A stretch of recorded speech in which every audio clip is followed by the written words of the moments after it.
সুপ্রিয় সুধী, আসসালামু আলাইকুম। মৃত্যু নামের সত্যে নশ্বর পৃথিবী ছাড়েন সবাই, কিন্তু কেউ কেউ আছেন যারা তাদের নিজের জীবনের কৃতকর্মে হয়ে ওঠেন এতই বেশি উজ্জ্বল, তারা হয়ে ওঠেন অবিনশ্বর। সঙ্গীতের তেমনই 5 শিল্পীকে নিয়ে চ্যানেল 24-এর ঈদ আয়োজন। সবাইকে আমন্ত্রণ স্বপ্নধারা নিবেদিত স্মৃতির সুর অনুষ্ঠানে। সাথে আছি আমি, আগুন। আজকে যাকে নিয়ে আমাদের এই আয়োজন, তিনি আর কেউ নন, আমাদের প্রাণপ্রিয় আইয়ুব বাচ্চু। গল্প করব দুজন মানুষের সাথে, একজন আমাদের আরেকজন প্রাণপ্রিয় অভিভাবক নকিব ভাই এবং রোমেন। নকিব ভাই, আজকে আমরা কোনো দুঃখের স্মৃতিতে যাব না কিংবা দুঃখ নিয়ে কথা বলবো না। বাচ্চু ভাই, কেমন শুরু করেন আপনি? ধন্যবাদ। তোমাকে খুব ভালো লাগছে, তোমার সাথে অনেকদিন পর দেখা। Thank you. এবং কিন্তু সবচেয়ে মজার ব্যাপার হচ্ছে যে আমাদের প্রায় দেখা হয়, কথা হয়, কিন্তু অনেক কিছু আমরা বলতে পারি না। কিন্তু আজকে আমার মনে হয় একটা সুযোগ এসছে, আমরা অনেক কথা বলবো আজকে। জি, কি বলো? জি, তো বাচ্চুর কথা আসছিল, আমি তো ভাবতেও চাই না বাচ্চু নাই আমার বাচ্চা, এটা আমরা ভাবি না।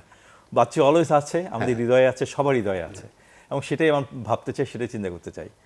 শুরুটা কিন্তু একেবারে বাচ্চুর শুরুটা চট্টগ্রাম, আপনারা সবাই জানেন। আমরা তখন সোলসে নতুন, আমরা সোলসে চিটাগংয়ে আমরা বাজাচ্ছি। তখন আমাদের হঠাৎ করে আমাদের সোলসের যে লিড গিটারিস্ট ছিল সাজিদুল আলম, উনি চলে যান। তখন আমাদের একটা শূন্যতা তৈরি হলো, লিড গিটার কেই বাজাবে। আমরা তখন চিটাগংয়ে খুঁজছিলাম কে ভালো বাজায় যে আমাদের সাথে ম্যাচ করতে পারে সোলসের সাথে। তখন সোলস যদিও ঢাকায় খুব একটা পপুলার না, চট্টগ্রামে মোটামুটি একটা ভালোই পপুলারিটি পেয়েছে। কোন সাল নকিব ভাই? এটা আমি বলছি 1979-80-র দিকে। আচ্ছা, হ্যাঁ, 80-র দিকের কথা। সো একটা বিয়ের অনুষ্ঠানে, গায়ে হলুদ একটা অনুষ্ঠানে দেখলাম একটা ছেলে বাজাচ্ছে অন্য একটা ব্যান্ডের সাথে। ওর বাজনা দেখে আমার খুব পছন্দ হলো। তো বাচ্চাকে আমি চিনতাম, আগে থেকে চিনতাম, কিন্তু ওভাবে চিনতাম না। সো ওটা ওর বাজনা দেখে খুব পছন্দ হলো। তখন আমরা চিন্তা করলাম যে ও তো ভালোই বাজায়, দেখি আমরা একদিন একসাথে প্র্যাকটিস করি, একসাথে ডাকি, আমরা জ্যামিং করি। সো বাচ্চাকে বললাম, তুমি একদিন আসো আমাদের প্র্যাকটিস প্যাডে, তো আমরা একটু জ্যামিং করি। তো খুবই খুশি, সে আসলো। আসার পর আমরা সবাই মিলে জ্যাম করলাম, ভালো লাগলো আমাদের। তো আমাদের সোলসে তখন যারা ছিল সবাই মিলে, রনিদা ওনারা ছিলেন, সবাই মিলে, তপন, আমরা চিন্তা করলাম যে না, ছেলেটা খারাপ না, ভালোই বাজাচ্ছে। সো ওকে বললাম, হ্যাঁ তুমি আমাদের সাথে বাজাও। সেই থেকে শুরু, 1980-র কথা বলছি, 79-80-র কথা বলছি। সোলসের শো দেখতে গিয়ে আমরা যেটা দেখেছি, আমরা তখন একদমই বাচ্চা, এই ঢাকায় ডিএমসিতে সোলসের শো দেখেছি। সেখানে দেখি বাচ্চু ভাই যে প্রথমে উঠে যে গিটারটা নিয়ে 8-10 মিনিট বাজায়, হ্যাঁ, এইটা তো অন্য কাউকে দেখলাম না করতে, শুধু বাচ্চু ভাইকেই দেখলাম এই জিনিস। আসলে তাই, ভেরি ট্রু, হ্যাঁ, বল, ভেরি ট্রু। মানে উঠে যে ওয়ার্ম আপ করে একটা, মানে আপনার এরকম হতো যে বাজাতে বাজাতে বাজাতে বাজাতে হঠাৎ পিছনে দেখে তোর কি কষ্ট হচ্ছে, তোর কষ্ট হচ্ছে? আমি না করেন। তো তখন উনি বলতো যে কষ্ট হলে বলিস। হ্যাঁ, আমি আমাকে বলতে হবে না, আপনি তো আপনার মধ্যে থাকেন না। হ্যাঁ, হঠাৎ যদি শব্দ, ড্রামের আওয়াজ বন্ধ হয়ে যায়, তখন বুঝবেন কিছু তখন একটা বুঝবেন হয়েছে। যে বন্ধ করা দরকার। আমি এর আগ পর্যন্ত আপনি পিছনে তাকানোর দরকার নাই, আপনি বাজাতে থাকেন। কারণ আমি চাই আপনি এনভায়রনমেন্ট তৈরি করতে। হ্যাঁ। কি এবং প্যাশনেট মিউজিশিয়ান যাকে বুঝি, যে অসাধারণ, মানে এটা চিন্তা করা যায় না। শিশু একাডেমিতে একদিন একটা শো হয়েছিল, বাম্বারি শো। হ্যাঁ, সেই শোতে আমরাও ছিলাম, সাডেন। তো ওই শোতে বাচ্চু ভাই বসে বসে একটা টুলের উপরে বসে বসে এরকম কিবি কিবি করছে হাত দিয়ে। তা আমি গিয়ে বললাম যে বাচ্চু ভাই, এটা কিভাবে সম্ভব আপনার দ্বারা? এইভাবে শুধু সুন্দর একটা উত্তর, প্র্যাকটিস অ্যান্ড প্র্যাকটিস। ইয়েস, কি অদ্ভুত উত্তর! আমরা খুব অনেক কিছু বকাঝকা বলতে পারতো কিন্তু লোকটা, এই কর ওই কর এই কর ওই কর, কিচ্ছু বলে নাই। Practice and practice. প্র্যাকটিস। এবং সারাদিন দেখতাম অফিসে যখনই গিটার মানে হচ্ছে ওর একটা সঙ্গী, ঘুমানো, খাওয়া, সব সারাক্ষণ 24 ঘন্টার মধ্যে সে ওই যে আছেই। টেলিভিশনের মধ্যে অ্যাড বাজে, ওটার সাথে সাথে উনি বাজাচ্ছে সারাক্ষণ। সারাক্ষণ ঘুমাতেও গিটার নিয়েছে, এরকম একটা মানুষ। অসম্ভব, মানে গিটার ছাড়া উনি গান, মানে মিউজিক পাগল বলতে যা বোঝায়, আসলে, আসলে আসলে আসলে। আসলে তাই। গিটার পাগল। বাচ্চু ভাইয়ের একটা খারাপ দিকের কথা বলি, খেতে খুব ভালোবাসতেন উনি। হ্যাঁ। খাওয়া দাওয়া খুব অবহেলা এটা খারাপ করেছেন। বলছো কেন? খুব ভালো পছন্দ করতেন। আর জিনিস। খারাপ বলছো কেন? এটা হচ্ছে আপনার কোনো শোতে যেতে, কোনো আপনার ইন্টারেস্টিং আমাদের যখন শো করতাম, তো উনি বাই রোড খুব পছন্দ করতেন আর ড্রাইভ করতে পছন্দ করতেন বেশি। তো চিটাগংয়ের ভাষায় বলতো যে সিঙ্গারা তো জারগই, এই তো ডাল পুরি তো জারগই। আহা রোমেল তুই ঘুমাচ্ছিস, সিঙ্গারা তো গরম গরম ভাজতেছে এখন। গাড়ি দাঁড় করে তখন আমি যে, আরে বস আপনি বলবেন না এটা, না তুমি তো ঘুমাচ্ছ, তোমাকে আমি কেউ টাকা, আমি না বস আপনি যেটা ইচ্ছা করবেন বলবেন। তো খেতে পছন্দ করতো, খাওয়াতে পছন্দ করতো। মানে এমন কোনো মানে আমি আমার লাইফে মানে 15-20 বছর ওনার সোলো ক্যারিয়ারে, ব্যান্ড ক্যারিয়ারে যত বছরই ছিলাম, আমি দেখছি ওনাকে, মানে উনি আপনি খাবেন, দুপুরবেলায় গেছেন উনি আপনাকে না খেয়ে ছাড়বে না। হ্যাঁ, এইটা ওনার মধ্যে ছিল। নকিব ভাই, হ্যাঁ, এই বাচ্চু ভাইয়ের এই ভার্সেটাইলিটি আর জীবনে আসবে বলে মনে হয়? এই অবস্থার একটা মানুষ, আমি কিন্তু সত্যিকার অর্থে তুমি যে কথাটা বললে না, এটা ভেরি রেয়ার কোয়ালিটি। এর যে ভার্সিটালিটি এবং ওর যে প্লেইং স্টাইল বলো, এবং তার এটা কিন্তু আমি বলি একটা ফিলোসফি, সবার মধ্যে এটা কিন্তু থাকে না। ওর বাজানোর প্যাশন, বাজানোর স্টাইল, টোন সিলেকশন সব কিছু মিলিয়ে কিন্তু ফিলোসফি, এটা সবার মধ্যে হয় না, এটা হবে না। ওরে বাপ রে এবং বাপ। এরকম মিউজিশিয়ান পাওয়া যাবে কি না, আই ডাউট। ডেডিকেটেড একদম, অসম্ভব ডেডিকেটেড। ডেডিকেটেড থেকেও কি Passionate। আর নতুন আরো কিছু বলা যায় বলবো না? আসলে, হ্যাঁ ওটাই। তো নকিব ভাই সুন্দর বলছেন কথাটা, যে ফিলোসফি। ওনাকে কলকাতা থেকে মানে আপনার বিশাল একটা দল, ওনাকে কলকাতায় গেছি আমরা, ওটার সার্টিফিকেটটা আমাদের এখানে ছিল, ইউ আর এ ফিলোসফার। আহ, আমরা আপনাকে, আপনি ভগবান, আপনাকে আর কিছু বলতে চাই না। হ্যাঁ, আশ্চর্য, একটা মানুষ গিটার নিয়ে দাঁড়ায়, টেলিভিশনে একবার শো করলো 8 ঘন্টা। হ্যাঁ হ্যাঁ, হ্যাঁ, এটা কিভাবে সম্ভব একটা মানুষের পক্ষে? তাও মানে কি আপনার সে টায়ার্ড হয় না? মাঝখানে একটু বলি, সরি। আমরা লস অ্যাঞ্জেলেস থেকে আসলাম, লস অ্যাঞ্জেলেস থেকে মালয়েশিয়া থেকে ঈদ করলাম, ঈদ করে সেই 8 ঘন্টা বাজালাম। হায় হায় হায় হায়। এবং ওখানে 1 ঘন্টা বাজানোর কথা, আগুন ভাই বুঝছেন, সেটাই, আমরা বসকে তো দেখলাম আপনি তো, চিনেন। হ্যাঁ, হ্যাঁ, হ্যাঁ। মানে 1 ঘন্টা আপনি যদি বলেন যে গান গাইতে বেশি পছন্দ করতেন, হ্যাঁ। গিটার বাজাতে পছন্দ করতেন বেশি, তো যে 1 ঘন্টা আমাকে একটু করে ডাকলো, একটু এদিকে আসবি? আমি, জি বস। আমার তো মানে প্রাণ আসে আর যায়, ভাষায় কখন যাবো বস। তো বস বললো যে এখন 1 ঘন্টা না, আমার মনে হয় ওরা বললো যে যদি পারি সকালে একসাথে নাস্তা করতে বলতেছে। এখন আমার ভেতরটা একরকম, বাইরেটা এখন, কারণ উনাকে ওনার মূল নষ্ট করা যাবে না। আমি তো অবশ্যই বস, অবশ্যই বস প্লিজ।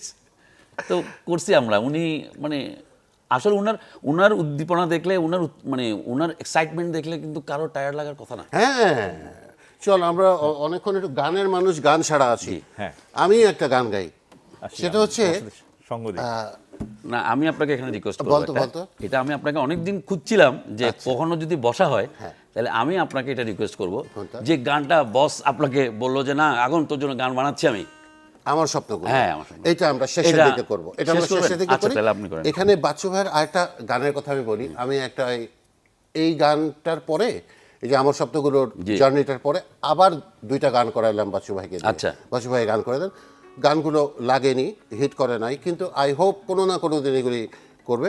আমি গানটা ধরি। করেন। প্রজাপতির পিছে শৈশব কেটে গেছে,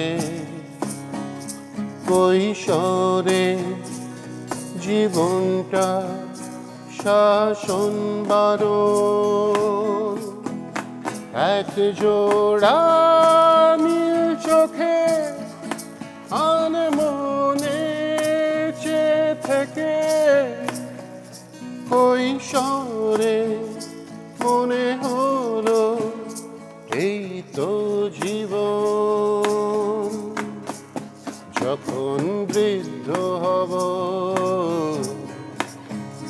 বলবো তখন মরণে পথে চেয়ে থাকা এই তো জীবন। কি গান না, কি সুর, অদ্ভুত। উফ, মানে আমার বাচ্চু ভাইয়ের কথা কিছু কিছু মনে করলে আমার গা শিশির শিশির করতে থাকে। যে একটা আমাকে এই যে রোমেল যেটা বললো, আমি মধ্যখানে এই নকি ভাই ওই যে যখন অডিও অ্যালবামে, আমি তো তখন প্লেব্যাক নিয়ে মহা বিজি 90s-এ। দেশটা আমাদের বুকের ভেতর রাখা আছে। এই স্বপ্নগুলি দেশের সবচেয়ে বড় সম্পদ। আমরা বিশ্বাস করি এই স্বপ্নগুলিতেই তৈরি হবে স্বপ্নের বাংলাদেশ। স্বপ্ন ধরা, ধরনের বুকে স্বপ্নের ঠিকানা। এই ডাক্তারে আমারে পারবে না সারাইতে মারাইতে কিসব জন্য শুরু হলো। আমার তো একদম মাথায় রক্ত উঠে গেছে, আমি আর এই ইন্ডাস্ট্রি, অডিও ইন্ডাস্ট্রি আমি গান গাবো না, অসম্ভব। ঠিকই বাচ্চু ভাই আমাকে পেয়েছে এবং আমাকে একদম ধরে বলছে, এই এদিকে আয়। কি বললো ওগুলো আমি আর তাও বলি, আমি জিনিসগুলি বললো যে তুই বলে বলছো যে তুই গান বাজনা করবি না। আমি তো একটু মাথা নামা বললাম, জি বস আমি বলছি। কেন? বলে এই যে এরা এরা এরা এরা আছে, এরা এরা থাকলে আমার গান গাইতে ইচ্ছা করে না। বলে তুই যদি সরে যাস তাহলে তো আরও 10টা অখাদ্য এসে ঢুকবে রে আগুন, তুই গান করে যা। এই করলো। তখন আমাকে বললো, আগুন তুই 2টা গান লিখে দে। গান লেখা হলো, কক্সবাজার এই পতেঙ্গা সি বিচে গিয়ে গান লেখা হলো, সেই আমার স্বপ্নগুলো কেন এমন। ফেরত আসলাম, বাচ্চু ভাইকে দিলাম। বাচ্চু ভাই দেখে বললো ঠিক আছে চলে যা। আবার 2 দিন 3 দিন পরে আমাকে ফোন করে বললো যে গানটা সুর হয়ে গেছে, তুই তোর স্টুডিওতে একটা শিফট নেই। আমি বললাম কার জন্য সুর করতেছেন আপনি? আমি তো বলছি আমি গাবো না। বলছে না তোর জন্য তো সুর হচ্ছে না, এটা এটা আমি আমার জন্য রেকর্ড করতেছি, তুই রেকর্ড করার ব্যবস্থা কর।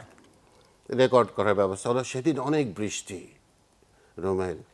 তখন আমার এত বড় ফোন, ওই যে 850592 সিটিজেনের ফোন, সেই ফোনে ফোন যে আগুন রে একটু আয়, গানটা রেকর্ড করছে, তো শুনে যা, গাইস না।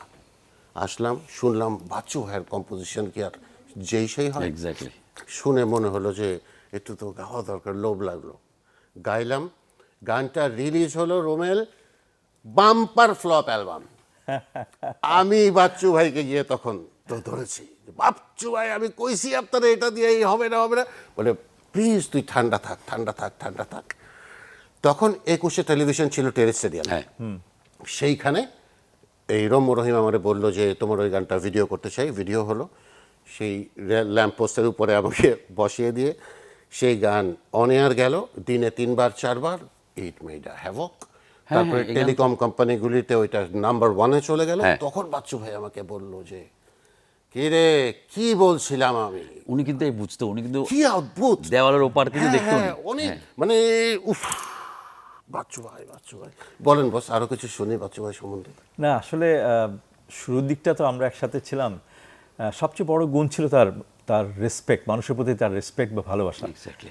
অসাধারণ একটা মানুষ, তার অন্তরটা কিন্তু অনেক বড় ছিল। অবশ্যই। কারণ আমরা তো ওর অনেক বড় যদিও, কিন্তু কখনো ইভেন নতুন কিছু করলে সব সাথে সাথে আমার ফোন দিবে, নকিব ভাই একটা গান করছে একটু শুনেন। এই যে মানুষের ভালোবাসা, মানুষের রেসপেক্ট, এটা অনেক বড় জিনিস। এটা অনেকের মধ্যে কিন্তু থাকে না। একটা বয়স যখন হয়ে যায়, একটা লেভেলে যখন চলে যায়, ভুলে যায় অনেক। ও কিন্তু ভুলে নাই। ইভেন যখন ঢাকায় চলে আসলো, যখন সোলস ছেড়ে ঢাকা আসলো, LRB করলো, শেষের দিকে যখন নতুন কিছু করছে, এভরি টাইম সে আমাকে ফোন করে, নকিব ভাই একটু শুনেন গানটা। সো এই জিনিসটা কিন্তু ছিল ওর ভাই মধ্যে, আপনার সাথে। আমার সাথে অন্যরকম একটা সম্পর্ক ছিল, কেন যে আমাকে অন্যরকম রেসপেক্ট করতো। তো এটা কিন্তু অসাধারণ একটা ব্যাপার। আমরা যখন সারগামে, আপনারা তখন লিড করছেন একদম, সারগামের সব বুক টুনাদের, এই সোলসের, মাইলস তো হয়েছিল তো ডনে, মানে সারগাম বুক তুই তখন তো বেশি ছোট। হ্যাঁ, অবশ্যই। এই 88, 90 ওরা তখন দেখতাম বাচ্চু ভাইদের আড্ডা, বাচ্চু ভাইদের আড্ডা কারে বলে, মিউজিক ছাড়া আর কোনো কথা নাই। শেখ ইশতিয়াক, বিশ্বজিৎ চাচা, সব মিলে বিশ্ব চাচাকে বিশ্ব তোর জন্য একটা নতুন গান করছি দোস্ত, ওই বুথের মধ্যে বসে বসে শোনাচ্ছে। কি যে সেই আগ্রহ, মানে উনি বাচ্চু ভাইয়ের ভিতরে। গান বানানোর পরে কিন্তু উনি মানে উৎসব, ঈদ, এরকম একটা ব্যাপার। এরকম আরেকটা জিনিস আমার মনে হয় রে, বাচ্চু ভাই সবসময় এটা বলে যে, এই বাচ্চু ভাইকে প্রশ্ন করা হয়েছে যে আপনি তো অনেক শিল্পীদের জন্য গান করেছেন, তো আপনি যখন শিল্পীদের জন্য গান করেন তখন আপনি কি করেন? তখন বাচ্চু ভাই বলল, আমি সেই শিল্পীটাকে আমার অন্তরে আগে ধারণ করি। আচ্ছা রোমেল, আমি কতখানি লাকি, আমার স্বপ্নগুলোর গানটার পরে 2 মিনিটের একটা লিড পার্ট আছে। হ্যাঁ, হ্যাঁ, বাংলাদেশের কারো গানের পিছনে এই লিড পার্ট নাই। বাচ্চু ভাই ওটা আমাকে গিফট করে দিয়ে গেছিল, বিকজ বাচ্চু ভাই তো স্বপ্ন দেখছে সাডেনের আগুন গান গাইতেছে। এক্স্যাক্টলি, হ্যাঁ, এক্স্যাক্টলি। কি মানে কিভাবে সে পোস্টার করছে আমাকে, তার মানে যে এই ছেলেটার হাতে গিটার, মারো লাস্টে একটা লিড গিটারের পার্ট, কি সেই গিটারের সোলো, অদ্ভুত। উফ। আমার এখনো মনে আছে আমাদের সোলসের যে ফার্স্ট অ্যালবাম, সুপার সোলস অ্যালবামটা যখন আমরা রিলিজ করি, তার আগে যে তখন সোলসে জয়েন করেছে বাচ্চু। তো আমাদের রেকর্ডিং করছি, আমার একটা গান ছিল নদী এসে পথ, গানটা ও সো আমরা তখন চিটাংয়ে হোটেল আগ্রাবাদে রেগুলার বাজাতাম, নাইট ক্লাবে রেগুলার বাজাতাম, এভরি স্যাটারডে নাইট আমরা বাজাতাম। ওখানে যেহেতু ফরেনাররা আসতো, শিপরিস আসতো, আমরা অনেক ইংরেজি গান করতাম। তখন সান্টানা করতাম, তারপরে ইগলস করতাম, অনেক গান করতাম। ও কিন্তু সান্টানার যে ইনস্ট্রুমেন্টালগুলো আছে ওগুলো কিন্তু সে পাগলের মতো বাজাতো, এভরি প্রোগ্রামে ও বাজাতো। সো নদী এসে পথ গানটার কথা কেন বললাম, সো গানটা যখন আমরা করি তখন বললো নকিব ভাই আমার একটা শখ আছে, এটাতে আমি একটা অন্যভাবে লিড বাজাবো ইন্টেল। হ্যাঁ অবশ্যই। তখন সে ওই ও খুব সান্টানা ইনফ্লুয়েন্স ছিল তখন, সান্টানা বাজাতো। তো সান্টানাটা ইয়ে ছিল সাম্বাপাতি, সাম্বাপাতি ওটা খুব ইনফ্লুয়েন্স ছিল সে। তখন ওখানে যে লিডটা বাজিয়েছে নদী শিপথে, এটা অনেকটা শুনলেই বুঝতে পারবা সাম্বাপাতির ইন্সপিরেশন থেকে নিয়েছে। ওয়ান্ডারফুল। এবং পুরো গানটা কিন্তু কালারটা চেঞ্জ হয়ে গেছে just because of that lead গিটারের ওই পিসটার জন্য। সো এখন আমার মনে পড়ে তার যে প্যাশন, মানে প্রত্যেকটা মিউজিক করার পেছনে যে একটা অনুভূতি কাজ করতো, এটা কিন্তু রিয়েল মিউজিশিয়ানদের ছাড়া সম্ভব না। বাচ্চু ভাইয়ের রাত্রেবেলায় গাড়ি নিয়ে ঘোরার গল্প বলে। হ্যাঁ, ওটা তো কোনো জুড়ি নেই। এটা তো ইন্টারেস্টিং। এটা আমি খুব অনেক বেশি পাইছি। এজন্যই তো তোকে বললাম এটা। Thank you. চট্টগ্রাম বেশি করতে এটা চট্টগ্রাম গেলে তো একসাথে আসতো। আমি তো খালাম্মা মারা যাওয়ার পর আমি 2006-তে জয়েন করলাম। এর আগে ওনার সাথে সোলো বাজিয়েছি অনেক। তো যখনই যেত আমাকে রাতে সবাই ঘুমানোর পর আমাকে নিয়ে তুই বেরোবি।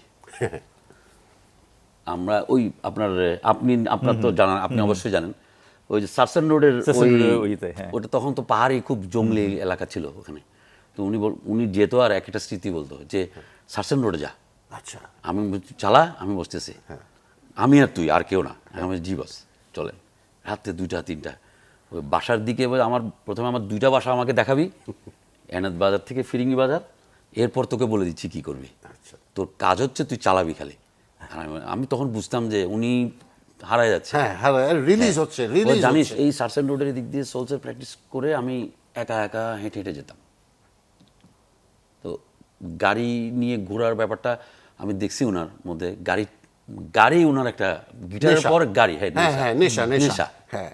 গাড়ি, চল চিটং যাবি, ও ফ্লাইটে যাবি, তো তোরা যা, আমি ড্রাইভ করে আসতেছি। তো রোমেল তুই কি ফ্লাইটে যাবি? আমি তো অবশ্যই না, আমি তো আপনার সাথে যাবো। আমি ওনাকে কখনো একা ছাড়ি নাই, কখনো না। উনি আমার টায়ার্ড লাগতেছে, এই লাগতেছে, ওই লাগতেছে, এখন আমার ভিতর কাজ করতো যে এটা আইয়ুব বাচ্চু, যাকে আমি ডিজার্ভ করি না কখনো। আমি এটা একদম এক্স্যাক্টলি এটা আমি ব্লেসড যে উনার মতো একজন সাথে আমি থাকতে পারছি। তো আমি নিজেকে বোঝাতাম যে টায়ার্ড হওয়া যাবে না, উনার খুশিতেই তোমার খুশি। গল্পগুলো বলতো বল না। বলতো অনেক রকম গল্প বলতো, অনেক আমাদের ইন্ডাস্ট্রি নিয়ে বলতো। উনি নতুনদের আর প্রমোট তো করতোই সবাইকে।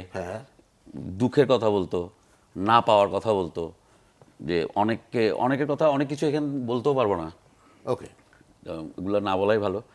তারপরও উনি সবাইকে ভালোবাসতো। উনি কারোর থেকে হার্ট হইলেও উনাকে আমি কখনো দেখি নাই যে নকিব ভাই নিশ্চয় আমার সাথে একমত হবেন, বিগ হার্টেড পারসন, কাউকে কষ্ট দিয়েছেন আমি কখনো দেখিনি। আরেকটা উনার সবচেয়ে বড় গুণ কি ছিল জানো? মায়ের প্রতি ভালোবাসা। অসম্ভব, মানে এটা আনবিলিভেবল। মাকে যে কি পছন্দ করতেন, আর প্রতিটা স্টেজেই বলতো যে সবাই মাকে যত্ন নেবেন। এবং ওই মায়ের দোয়াটা কিন্তু অনেক বড় দোয়া, এটা ও পেয়েছে। হ্যাঁ আসলে পেয়েছে। আবার চল গানে যাই। বাচ্চু ভাইয়ের কথা মনে হলে খুশি স্মৃতি তো অনেক মনে হয়, কিন্তু বাচ্চু ভাই যেই মুহূর্তে নাই তখনই মনটা কেমন। আসলে চল আমরা গানে যাই। চলো। হ্যাঁ নকিব ভাই একটা গান শোনান না বস আপনাদের। Definitely it should be souls. আর বাচ্চু ভাইয়ের সুরে হলে তো কোনো কথাই নেই। বাচ্চু সুরে অবশ্য আমি জানি না, ওই তখন তো আমি সোলসে চলে আসছি। সোলসে ও বাচ্চু থাকা অবস্থায় যে গানগুলো হয়তো করেছি একসাথে, সেটা যেমন নদী এসে পথ কাটতে করতে ওটাই ভালো। ওর মানে লিডটা আমার এখনো মানে মাথার মধ্যে ঢুকে আছে, এত সুন্দর লিড বাজিয়েছে।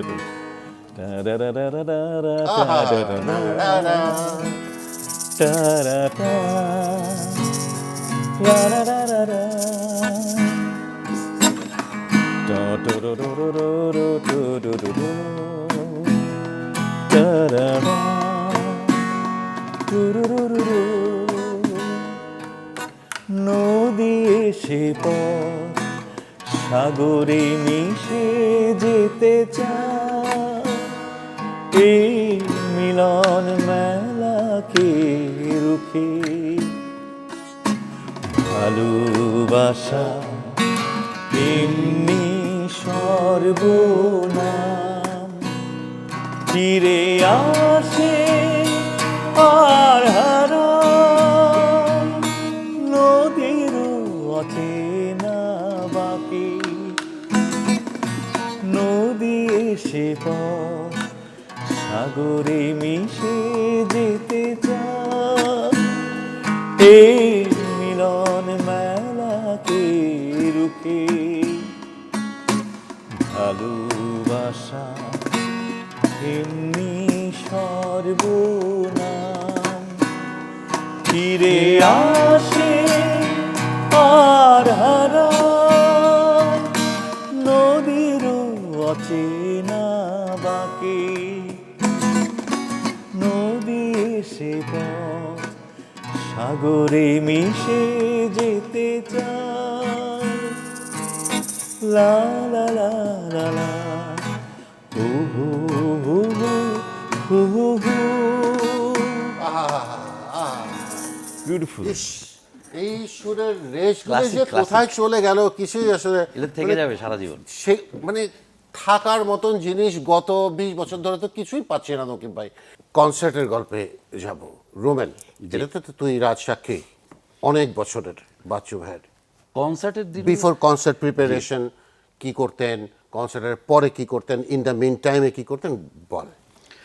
কনসার্টে আমরা তো আমরা সবাই প্যাডে আসতাম, উনি অনেক সময় আসতো, অনেক সময় যে বলতো যে তোরা একসাথে আসলে আমাকে তুলে নিস, যেতাম।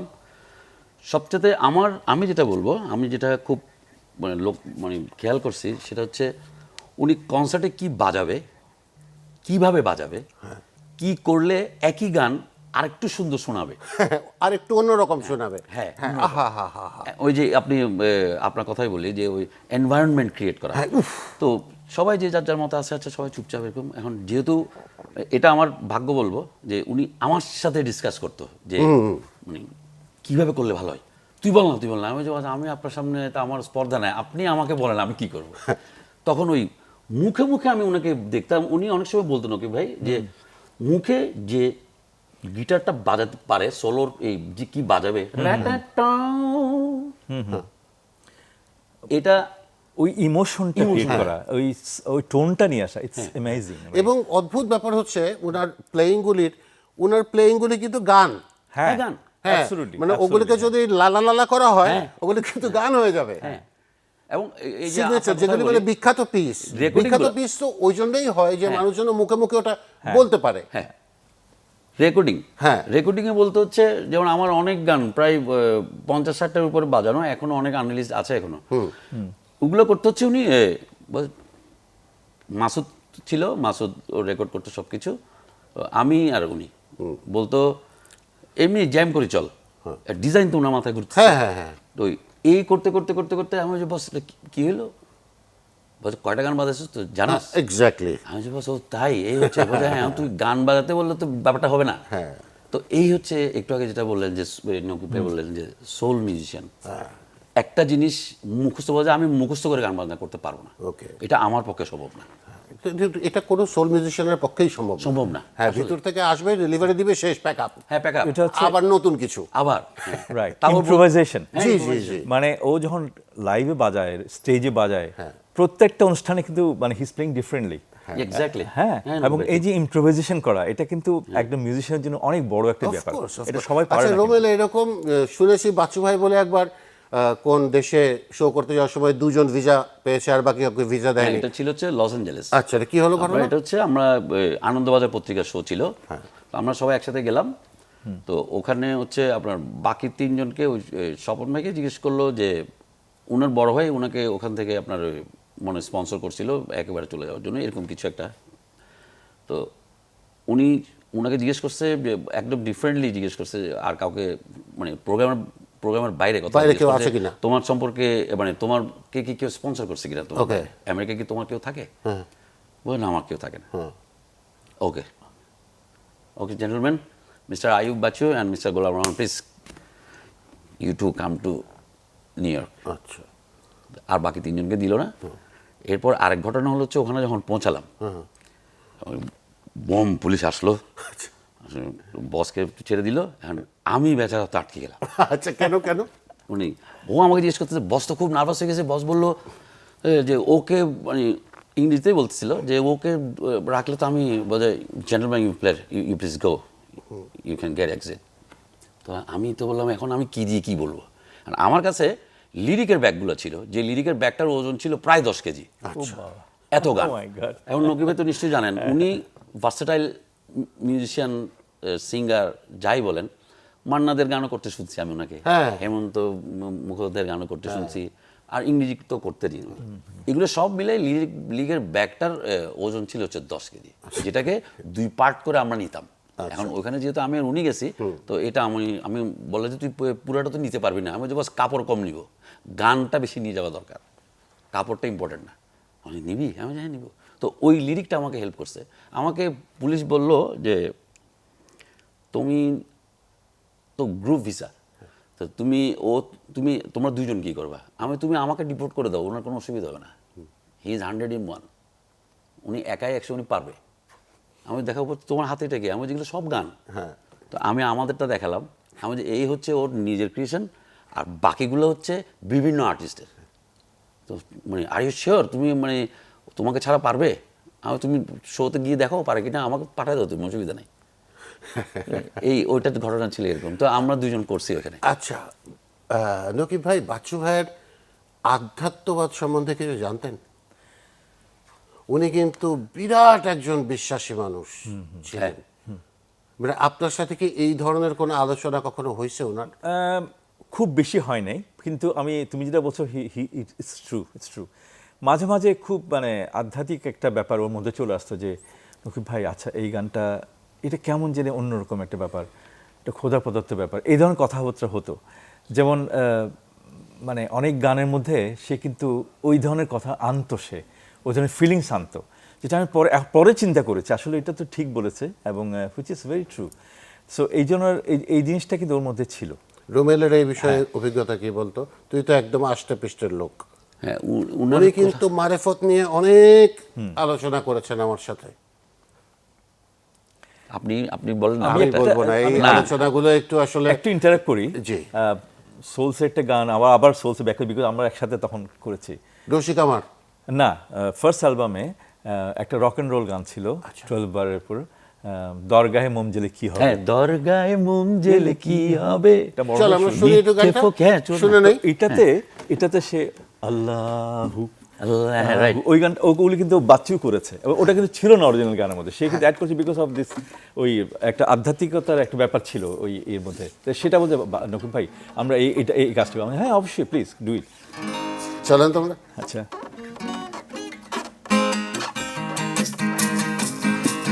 দরগাহে মোম জেলে কি হবে, মিথ্যে ফকির সেজে কি হবে, অন্তর যদি না হয় সুন্দর, বিফল হবে সাধনা।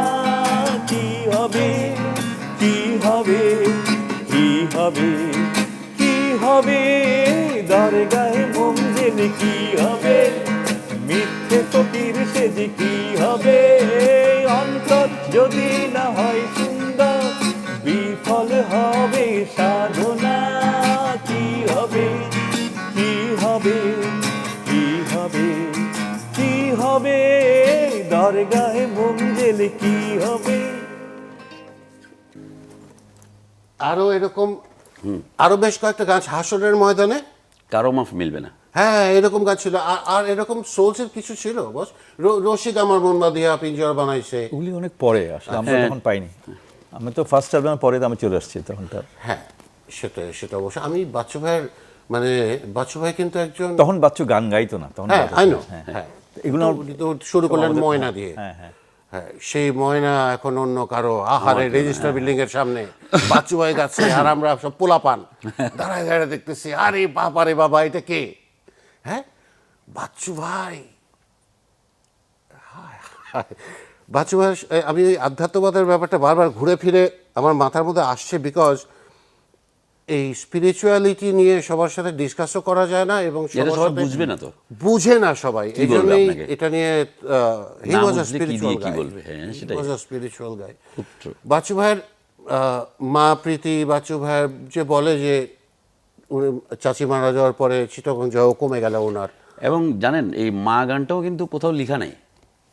উনি এই গানটা গিটার নিয়ে নিজে নিজে বসে রেকর্ড চাপ দিয়ে এই করছে, ওই দূর আকাশের তারা রে, বলে দে না কোনটা আমার মা, মা কি আমায় দেখতে পায় না, কতদিন দেখি না মায়ের মুখ, মা গো মা, ও গো মা, তোমার মতো কেউ না, ঘুম পাড়িয়ে রেখে মা আমাকে চলে গেল কোন জানাতে, কেউ কি জানো মা কেমন আছে, কত দূরে আছে, বলে দাও আমায়, মা গো মা, ও গো মা, তোমার মতো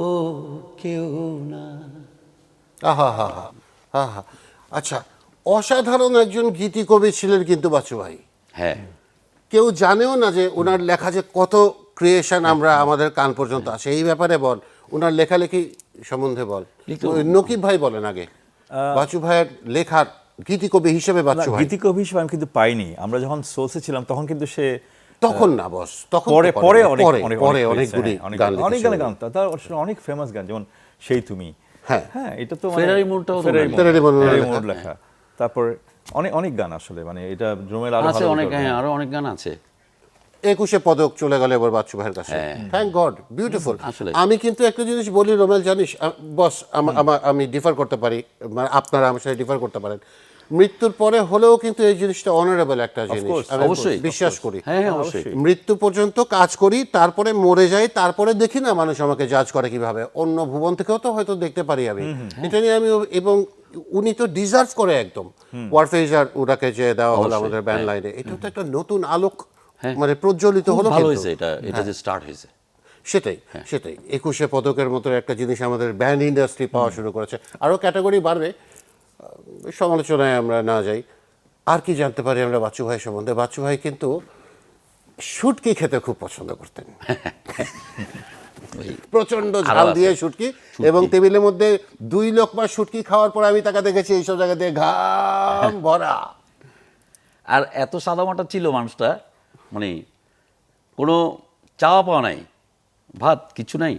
তো সিলেটের একটা শোর কথা বলি, তো আমরা গেলে তো ওখানে উনি যেখানে যেত, উনি তো আগে যদি ওখানে কোনো আউলিয়াদের বুজুর্গদের রজা থাকতো, উনি অবশ্যই আগে জিয়ারত করতেন, তারপর স্টেজ, নো ম্যাটার হোয়াট। তো যাওয়ার আগে তো রাতের ডিনার কি খাবেন, বলছে আমাকে নিয়ে তো ব্যস্ত হয়ে না, আমাকে একটু টমেটো দিয়ে ডিম ভুনা করে দিয়ে একটু ডাল, এই আমার জন্য এনাফ, একটু বললেই হবে। এই ছিল হচ্ছে বস। রাষ্ট্রপতি ভবনে তোরা ছিলি একমাত্র। আমরা ছিল একটা ট্রাইনেশন কনসার্ট ছিল একটা, রাইট। তখন ছিলেন আপনার প্রণব মুখার্জি। তো আমরা ছিলাম পাকিস্তান থেকে একটা ব্যান্ড ছিল, আর ইন্ডিয়ার একটা ব্যান্ড ছিল। পাকিস্তান থেকে ছিল হচ্ছে আপনার জাল মেবি, ওকে। আর ইন্ডিয়া থেকে অ্যাড্রিয়েটা, আমার যদি ভুল না হয়, একটা ব্যান্ড ছিল। আচ্ছা, বাংলাদেশ থেকে আমরা প্রথম, বাংলাদেশ শুধু তোরা প্রথম, আমরা প্রথম। হ্যাঁ সেই বলছি আমি। হ্যাঁ হ্যাঁ, ওখানে 15 মিনিটস করে টাইম সবার, গুছাবেন, খুলবেন, গাইবেন 15 মিনিট। আহা রে। তো আমরা করছি, আমরা সাকসেসও করছি, হ্যাঁ, প্র্যাকটিসও করাইছে বস আবার। ও চল 15 মিনিটে কিভাবে কিভাবে শুরু হবে, তোর কিভাবে শেষ ঝামেলা তো হবে। বেশি, তোর তো এটা ওইটা অনেক কিছু লাগে, আমি তো প্লাগ করে বাজাবো, তুই আগে আমাকে পরীক্ষা দে, তুই লাগানোর পর আমি স্টেজে আসবো, এরকম। আমিও আর দেরি করি নাই, যে 15 মিনিট আর কয়টা গানই হবে, তো উনি যাতে ডিস্টার্ব না হয়। আর রাষ্ট্রপতি ভবন তো বুঝতেছেন, হ্যাঁ ডেফিনেটলি। হ্যাঁ, করলাম, করে সাকসেস শো, খুব সুন্দর শো, এবং উনি খুব খুশি হয়েছিলেন। ডেফিনেটলি উনি অল্পেই খুশি একটা মানুষ। আমি বাচ্চু ভাইকে দেখলাম। ভাইজান, আপনার সাথে বাচ্চু ভাইয়ের ঈদের কোনো স্মৃতি নেই?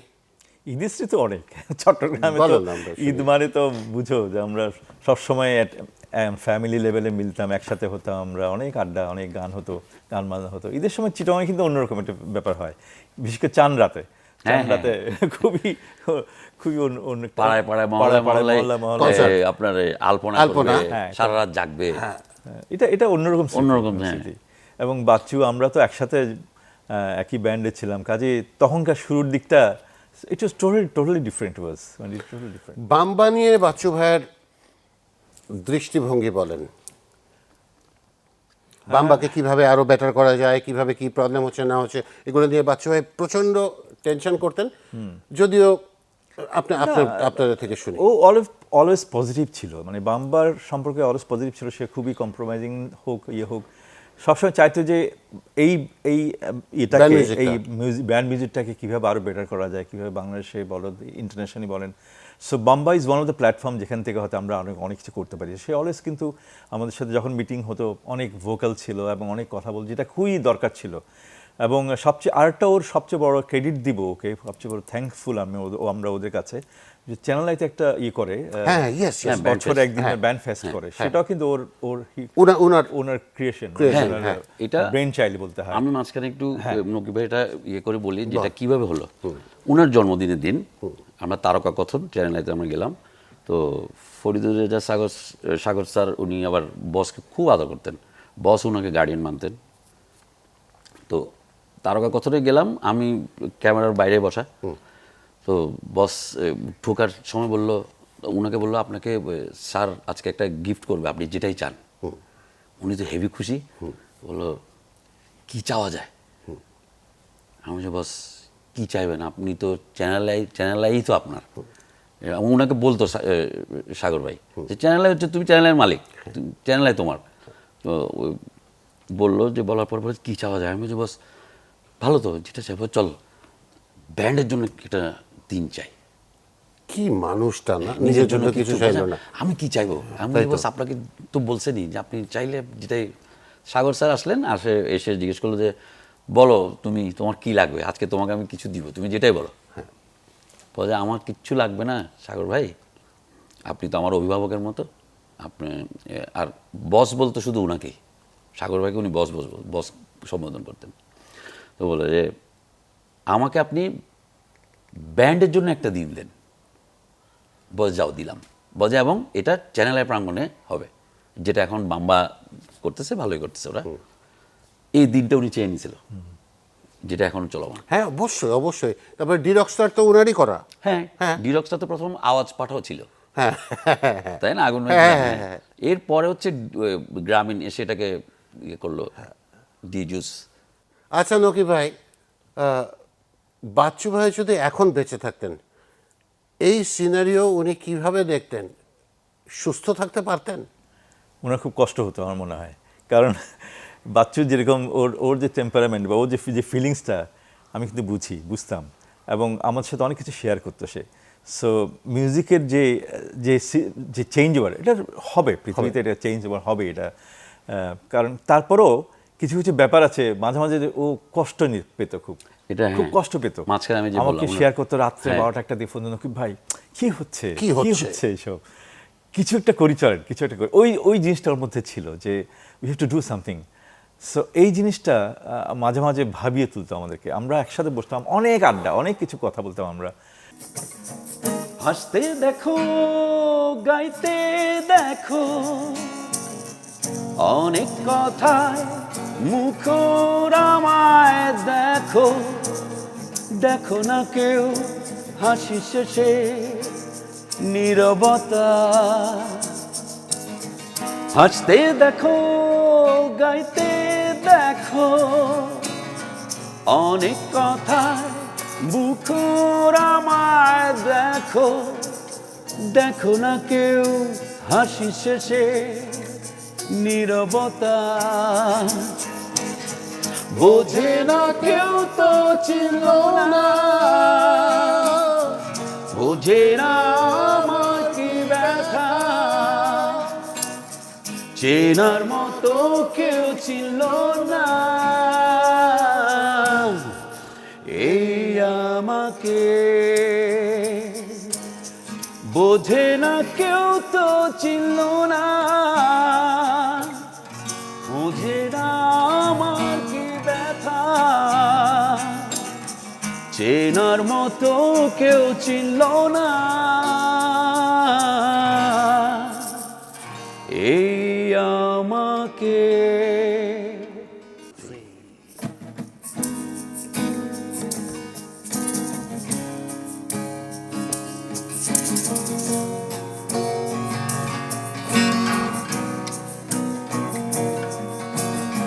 এখন অনেক রাত, খোলা আকাশের নিচে,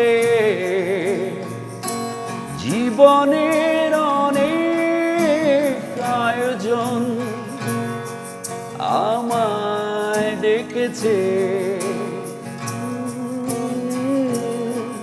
তাই আমি বসে আছি দরজার পাশে, দরজার পাশে।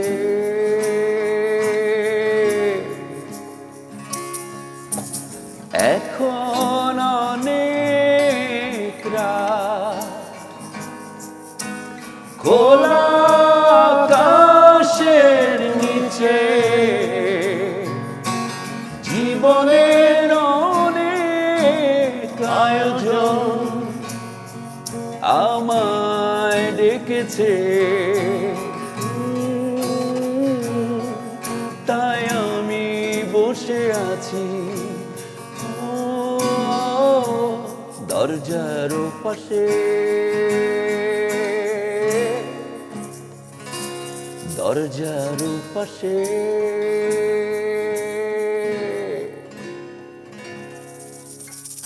Variation variation. আসলে বিরতির পর ফিরে আসলাম স্বপ্নধারা নিবেদিত স্মৃতির সুর অনুষ্ঠানে।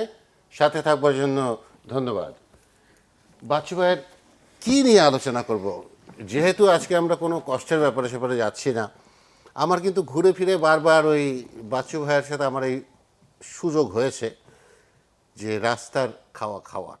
আচ্ছা, আমি ঘুরে ফিরে আবার সেই হ্যাঁ। বেলি রোডে চলে যাই। ওটা কিন্তু মজার বিষয় আসলেই। হ্যাঁ, বললাম। ওটা আমি আর উনি খুব এনজয় করতাম।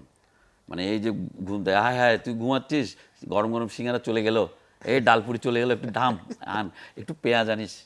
আহারে, তোরা শোর পরে এরকম ঘটনাটা হয়েছিল কোথায় যেন খেতে প্যাকআপ ট্যাকআপ হয়ে গেছে, তারপরে এটা হচ্ছে কোথায় গিয়ে আমার খেয়েছিস? বস খুব আদর করতো। আমাদের এক ছোট ভাই আপনার রায়হান কাদের চৌধুরী, রায়হান আমাদের খুব আদর ছোট ভাই।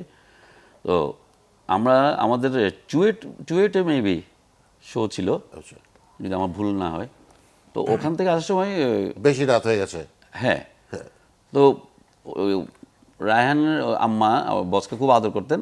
বসকে বললো যে তুমি আর কখন দেখা হয় না হয় তোমার সাথে আমার, তো আমার যেতেই আমার সামনে দিয়ে তো তুমি যাবা, তো আমি তোমার জন্য তোমার পছন্দের খাওয়াগুলো রান্না করছি, তুমি আমার বাসায় খেয়ে যেও। এটা খুব একদম উনি যা যা পছন্দ করতো, উনি খুব মজা করে খাইছে সেদিন। শুটকি পছন্দ করতে শুটকি আমি তো বারবার শুটকির কথা বলছি। কি ভাই, এই মুহূর্তে বাচ্চু ভাইয়ের যদি কোনো গানের কথা আপনাকে বলা হয় গাওয়ার জন্য, একটু টুং করে কোনটা করতে পারেন? আমার তো মানে সবচেয়ে ফেভারিট যেটা হচ্ছে সেই তুমি। চলেন আমরা সেই তুমি গাই। সেই তুমি অসাধারণ একটা গান, যেমন লিরিক্স তেমন সুর তেমন গাওয়া তেমন কম্পোজিশন সব কিছু মিলিয়ে। সো একটু কাট করি। হ্যাঁ, মানে কি সেই তুমি কেন এত অচেনা হলে, সেই আমি কেন তোমাকে দুঃখ দিলে, কেমন করে এত অচেনা হলে তুমি, কিভাবে এত বদলে গেছি এই আমি, ও বুকেরই সব কষ্ট হাতে সরিয়ে চলো বদলে যা।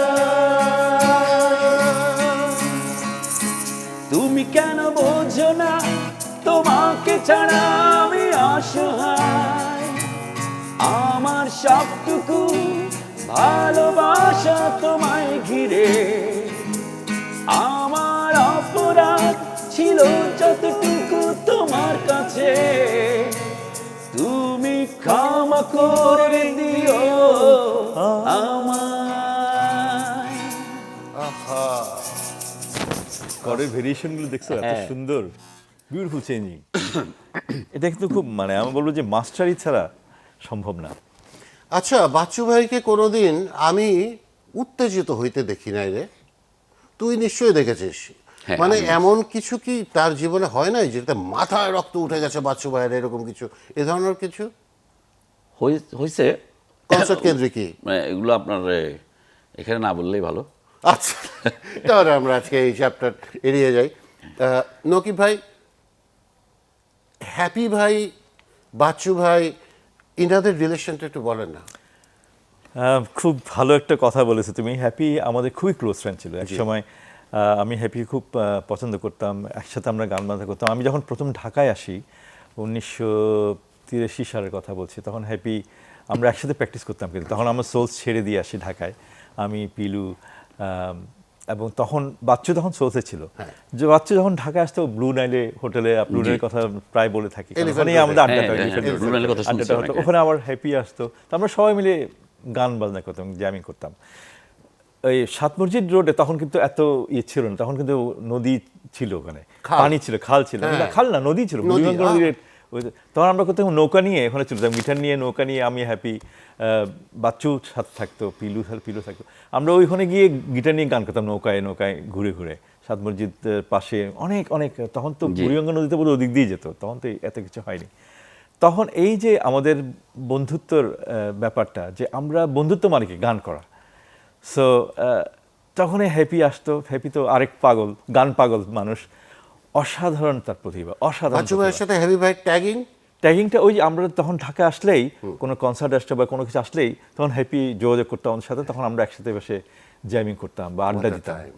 এটা কিন্তু মানে অন্যরকম একটা ব্যাপার। এই মিউজিশিয়ানদের মধ্যে এই জিনিসটা কিন্তু আমি জানি না এখন আছে হ্যাঁ, কিনা, Happy, বাট এখন অনেক বাট আগে তখনকার মতো এখন নেই তো ওয়ান ম্যান শো রে, আসলেই। সব তো ওয়ান ম্যান শো। আমি লিখি, আমি সুর করি, আমি বাজাই, আমি শুনি।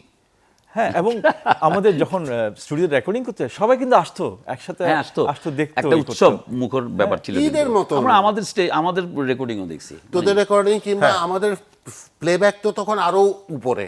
হ্যাঁ, মানে একটা ভয়ঙ্কর লেভেলের প্লেব্যাক, একটা প্লেব্যাক মানে হচ্ছে ঈদ হচ্ছে। একদম সত্যি কথা। আরেকটা ইন্টারেস্টিং, আমি এখন শেয়ার না করে পারছি না, শুধু এটা বাচ্চা, আমাদের যখন আবার সোলসের প্রসঙ্গে আসছি, ফার্স্ট অ্যালবামে যে সুপার সোলস অ্যালবাম, তখন আমরা ক্যাসেটে, তখন তো ক্যাসেট জি। রেকর্ডিং করছি, ফার্স্ট ব্যান্ডের অ্যালবাম কিন্তু সোলসের তখন ওটা। আমাদের একটা গান ছিল, আমি এই জন্য বলছি সবাই আসতো আমাদের রেকর্ডিং দেখতে, সুখ পাখি আইলে উড়ি, একটা গান। আহা, কি সুন্দর। এটা আমার লেখা, বড় ভাই শুট ছিল তখন। আহমদ ইমতিয়াজ বুলবুল ভাইয়া তখন আমাদের খুব ক্লোজ, আমাদের খুব আদর করতো। তখন আমরা বাচ্চু গিটার বাজছি, আমরা বাজছি, সোলসের রেকর্ডিং করছি। তো সুখ পাখি আইলে উড়িয়ে তখন তো মনো রেকর্ডিং, তখন তো এত কিছু ট্র্যাক ছিল না। এখন হারমোনি করতে হবে, হারমোনাইজ করতে গেলে লিড যে বাজাচ্ছি, এটা আমি কিবোর্ড বাজাতে পারছি না, আমি হারমোনাইজ করতেছি। এখন কি করবো, এখন তপন গান গাছে, আমি হারমোনাইজ করবো, এখন লিড বাজানোর লোক না, বুলবুল ভাই বাজাও, তুমি চিন্তা করো না, আমি বাজাই যাচ্ছি। তো ওই সুখ পাখি গানটা কিন্তু লিড কিন্তু আমাদের বুলবুল ভাইয়ের বাজানো। চিন্তা করো মানে কি ধরনের আমাদের আন্ডারস্ট্যান্ডিং ছিল, কি ধরনের বন্ধুত্ব ছিল আমাদের, মানে অসাধারণ। এই জিনিসগুলো আমরা খুব মিস করি এখন আসলে। তো বাচ্চু এই ধরনের ব্যাপার ছিল, আমাদের হ্যাপি আসতো, বাচ্চুর সাথে আমরা একসাথে আড্ডা দিতাম, একসাথে মিউজিক করতাম, সো ভোলা যায় না স্মৃতিগুলো। নকিব ভাই, রোমেল অনুষ্ঠান শেষের দিকে চলে এসে, অনুষ্ঠান শেষ করতে হবে। আজকের দিনে বাচ্চু ভাইকে যদি কিছু বলতে চান, একেবারে সরাসরি বাচ্চু এভাবে। বাচ্চু, খুব তাড়াতাড়ি তুমি চলে গেলা, আল্লাহর হুকুম, কিছু করার নাই, বলার নাই। তো আমরা সবাই বাচ্চুর আত্মার মাগফিরাত কামনা করি, আল্লাহ তোমাকে বেহেশতের সর্বোচ্চ স্থানে রাখুক, এই দোয়া করি। বাচ্চু, আমাদের মিউজিক ইন্ডাস্ট্রি তুমি যেভাবে রেখে গেছো, এটা যেন আরও অনেক অনেক অনেক উত্তরোত্তর অনেক বড় হয়, অনেক অনেক অনেক কিছু আমরা ইন্টারন্যাশনালে যেতে পারি। আমি বারবার একটা কথা বলে থাকি যে বাংলাদেশে বাংলা ভাষা কিন্তু বিশ্বের অষ্টম ভাষাভাষী ভাষা বা সপ্তম ভাষাভাষী, আমি যদি ভুল না করে থাকি। সেই হিসাবে বাংলাদেশের বাংলা গান এখনও কিন্তু সেই লেভেলে আমরা যেতে পারিনি। তো তুমি যেটা শুরু করেছিলে, আমরা এটা একসাথে শুরু করেছিলাম, সেই লেভেলটা যেন আমরা ক্রস করে যেতে পারি। ইনশাআল্লাহ। তোমরা বাচ্চু, তোমার কাছে আমাদের তুমি যেখানে থাকো ভালো থাকো, সুস্থ থাকো ইনশাআল্লাহ। আল্লাহর কাছে তো হাজার দোয়া করি, আল্লাহর কাছে দোয়া করি যেন আল্লাহ তোমাকে ব্যস্ত নসিব করেন এবং অনেক উচ্চ স্থানে রাখেন। থ্যাংক ইউ নকিব ভাই।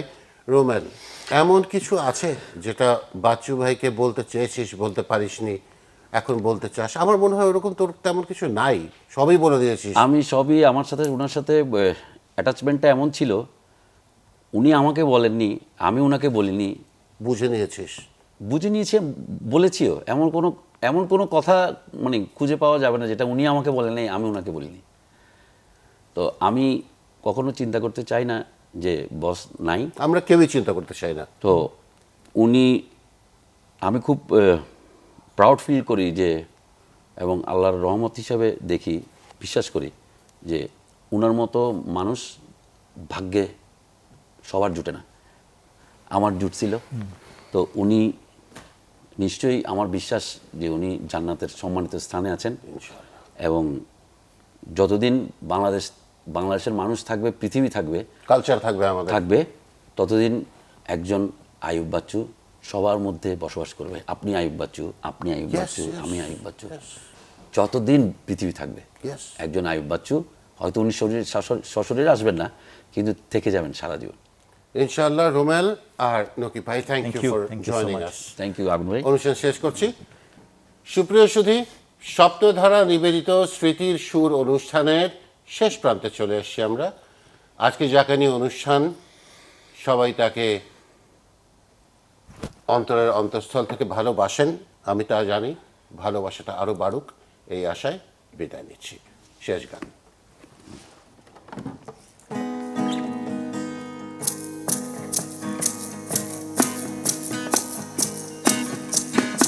আমার স্বপ্নগুলো কেন এমন স্বপ্ন হয়, মনটা কেন বারে বারে ভেঙে যায়। আমার স্বপ্নগুলো কেন এমন স্বপ্ন হয়, মনটা কেন বারে বারে ভেঙে যায়। আমার কবিতাগুলো প্রতিদিন ছন্দ হারায়, তোমার স্মৃতিগুলো প্রতি রাতে আমাকে কাঁদায়। লা লা লা লা লা লা লা লা, do do do do, do do do do do.